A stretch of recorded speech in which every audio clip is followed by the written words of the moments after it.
दोस्तों, आज की कहानी बहुत रोचक है, लेकिन कहानी शुरू करने से पहले मेरी आप सबसे एक विनती है कि आप हमारे चैनल को सब्सक्राइब अवश्य कर लें।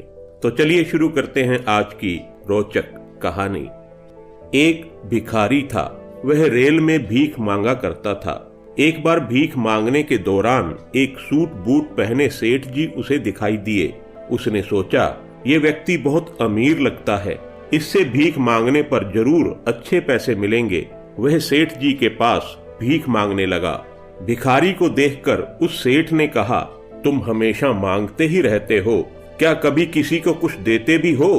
तब भिखारी बोला, साहब, मैं तो भिखारी हूँ, हमेशा लोगों से मांगता ही रहता हूँ।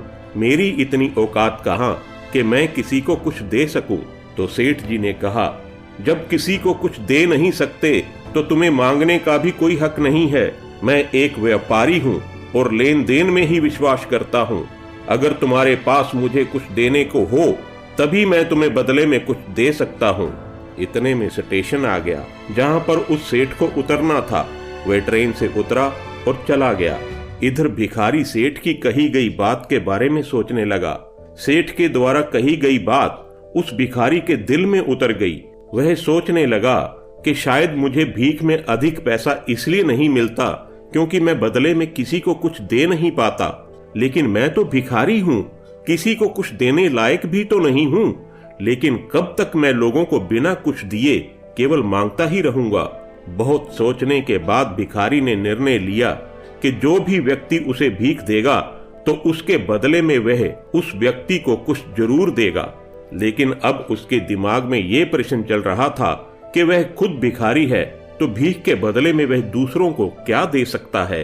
इस बात को सोचते हुए पूरा दिन गुजर गया, लेकिन उसे अपने प्रश्न का कोई उत्तर नहीं मिला।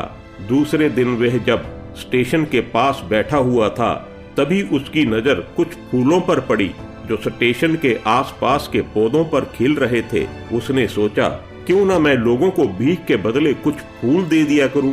उसको अपना ये विचार अच्छा लगा और उसने वहां से कुछ फूल तोड़ लिए। वह ट्रेन में भीख मांगने पहुंचा। जब भी कोई उसे भीख देता तो उसके बदले में वह भीख देने वाले को कुछ फूल दे देता। उन फूलों को लोग खुश होकर अपने पास रख लेते। अब भिखारी रोज फूल तोड़ता और भीख के बदले में उन फूलों को लोगों में बांट देता था। कुछ ही दिनों में उसने महसूस किया कि अब उसे बहुत अधिक लोग भीख देने लगे हैं। वह स्टेशन के पास के सभी फूलों को तोड़ लाता था। जब तक उसके पास फूल रहते थे तब तक उसे बहुत से लोग भीख देते थे, लेकिन जब फूल बांटते बांटते खत्म हो जाते थे तो उसे भीख भी नहीं मिलती थी। अब रोज ऐसा ही चलता रहा। एक दिन वह जब भीख मांग रहा था तो उसने देखा कि वही सेठ ट्रेन में बैठे हैं जिसकी वजह से उसे भीख के बदले फूल देने की प्रेरणा मिली थी। वह तुरंत उस सेठ के पास पहुंच गया और भीख मांगते हुए बोला, सेठ जी, आज मेरे पास आपको देने के लिए कुछ फूल हैं, आप मुझे भीख दीजिए, मैं बदले में आपको कुछ फूल दूंगा। सेठ ने उसे भीख के रूप में कुछ पैसे दे दिए और भिखारी ने कुछ फूल उसे दे दिए।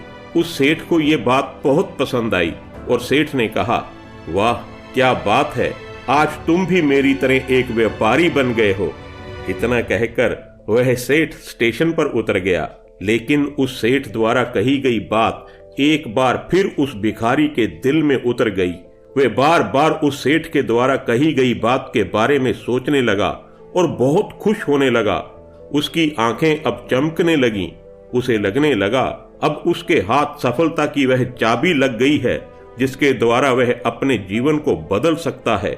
वह भिखारी तुरंत ट्रेन से नीचे उतरा और उत्साहित होकर बहुत तेज आवाज में ऊपर आसमान की ओर देखकर बोला, मैं भिखारी नहीं हूँ, मैं तो एक व्यापारी हूँ। मैं भी उस सेठ जैसा बन सकता हूँ, मैं भी अमीर बन सकता हूँ। लोगों ने उसे ऐसा देखा तो सोचा कि शायद ये भिखारी पागल हो गया है। अगले दिन से वह भिखारी उस स्टेशन पर फिर कभी दिखाई नहीं दिया। लेकिन पूरे 1 वर्ष के बाद उसी स्टेशन पर 2 व्यक्ति सूट बूट पहने हुए यात्रा कर रहे थे। दोनों ने एक दूसरे को देखा तो उनमें से एक ने दूसरे को हाथ जोड़कर प्रणाम किया और कहा, क्या आपने मुझे पहचाना? दूसरा व्यक्ति बोला, नहीं तो, शायद हम लोग पहली बार मिल रहे हैं। तो पहले व्यक्ति ने कहा, सेठ जी, आप याद कीजिए, हम पहली बार नहीं बल्कि तीसरी बार मिल रहे हैं। तब सेठ बोला, मुझे याद नहीं आ रहा, वैसे हम पहले 2 बार कब मिले थे? अब पहला व्यक्ति मुस्कुराया और बोला, सेठ जी, हम पहले भी 2 बार इसी ट्रेन में मिले थे। मैं वही भिखारी हूं जिसको आपने पहली मुलाकात में बताया था कि मुझे जीवन में क्या करना चाहिए, और दूसरी मुलाकात में बताया था कि मैं वास्तव में कौन हूं। और नतीजा ये निकला कि आज मैं फूलों का एक बहुत बड़ा व्यापारी हूं और उसी व्यापार के काम से दूसरे शहर जा रहा हूं। दोस्तों, समझ की ही तो बात है। भिखारी ने जब तक समय को भिखारी समझा वह भिखारी ही रहा, और जब उसने समय को व्यापारी मान लिया तो वह व्यापारी बन गया। जिस दिन हम समझ लेंगे मैं कौन हूं, उसी दिन सब बदल जाएगा। हम बदलेंगे तो युग बदलेगा। धन्यवाद।